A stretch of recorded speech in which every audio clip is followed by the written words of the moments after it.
የኦህዴድ ስራ አስፈጻሚ የክልሉ ርዕሰ ከተማ ፍንፍኔ እንድትሆን ያቀረበውን ሀሳብ ያጸድቃል ተብሎ ሲጠበቅ የነበረው የጨፌ ኦሮሚያ 11ኛ መደበኛ ጉባኤ ፍንፍኔ የክልሉ ርዕሰ ከተማ እንድትሆን በሙሉ ድምጽ ወስኗል።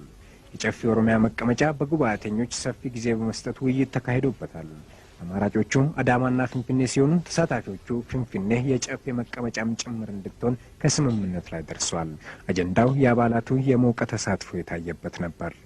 የኦሮሚያ ክልል ከአዲስ አበባ ስለሚያገኘው ልዩ ጥቅም የሚደነግገው የሀገሪቱ ህገ መንግስት አንቀጽ 49 አፈጻጸሙ በመጓተቱ ህገ መንግስቱን መሰረት በማድረግ አስፈጻሚው አካል ተከታትሎ በሚቀጥለው 6 ወር ውስጥ ለሚሰበሰበው ጉባኤ ሪፖርት እንዲያቀርብ ማሳሰቢያ ተሰጥቷል።